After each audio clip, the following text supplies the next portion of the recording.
Glória a Deus! Vamos ler Gênesis capítulo 14, onde Abraão vence reis e resgata Ló. Que o Espírito Santo nos dê entendimento desta palavra. Gênesis capítulo 14. E aconteceu nos dias de Onafel, rei de Sainon, Arioque, rei de Elazar, Quedorlaomer, rei de Elão, e Tairol, rei das nações, que estes fizeram guerra contra Bela, rei de Sodoma, e contra Birsá, rei de Gomorra, e contra Sinabe, rei de Admá, e contra Semeber, rei de Zeboim, e contra o rei de Belá, esta é Zoar. Todos estes se ajuntaram no vale de Sidim, que é o mar salgado. 12 anos serviram a Quedorlaomer, e no 13º ano rebelaram-se, e, no 14º ano, veio Quedorlaomer e os reis que estavam com ele, e feriram os Refaíns em Asterote Carnaim, e os Uzins em An, e os Emins em Savé Kiriataim, e os Oreus no seu monte Seir, até El-Parã, que está junto ao deserto. Depois tornaram, e vieram a En-Mispate, esta é Cádiz, e feriram toda a terra dos Amalequitas, e também os amorreus que habitavam em Azazon-Tamar. Então saíram o rei de Sodoma, o rei de Gomorra, o rei de Admá, o rei de Zeboim, e o rei de Belá, esta é Zoar, e ordenaram batalha contra eles no vale de Sidim, contra Quedorlaomer, rei de Elão, Tairol, rei das nações, Anrafel, rei de Sainon, e Arioque, rei de Elazar, 4 reis contra 5. E o vale de Sidim estava cheio de poços de betume. E fugiram os reis de Sodoma e de Gomorra, e caíram ali. E os restantes fugiram para o monte.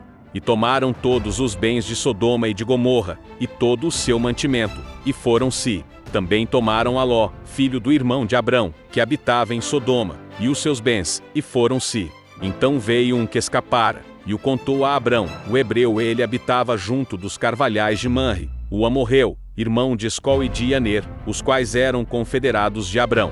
Ouvindo, pois, Abrão que o seu irmão estava preso, armou os seus criados, nascidos em sua casa, 318, e os perseguiu até Dan, e dividiu-se contra eles de noite, ele e os seus servos, e os feriu, e os perseguiu até Obá, que fica à esquerda de Damasco.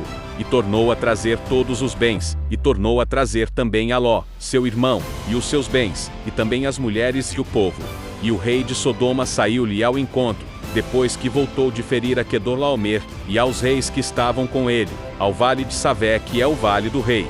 E Melquisedeque, rei de Salém, trouxe pão e vinho, e era este sacerdote do Deus Altíssimo.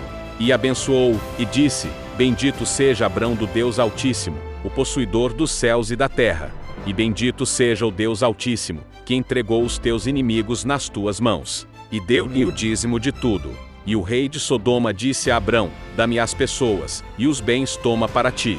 Abrão, porém, disse ao rei de Sodoma: Levantei a minha mão ao Senhor, o Deus Altíssimo, o possuidor dos céus e da terra, que desde um fio até a correia de um sapato, não tomarei coisa alguma de tudo o que é teu, para que não digas: Eu enriqueci a Abrão, salvo tão somente o que os jovens comeram, e a parte dos homens que foram comigo, Aner, Escol e Manre, estes que tomem a sua parte. Essa foi a leitura de Gênesis capítulo 14. Ao meio-dia trarei a explicação desse texto. O que Deus quer nos ensinar através desta vitória. A história de Abraão nos ensina que, com fé e confiança em Deus, podemos superar qualquer desafio. A vitória não vem da força do homem, mas da mão do Altíssimo. Comente amém e compartilhe esta leitura.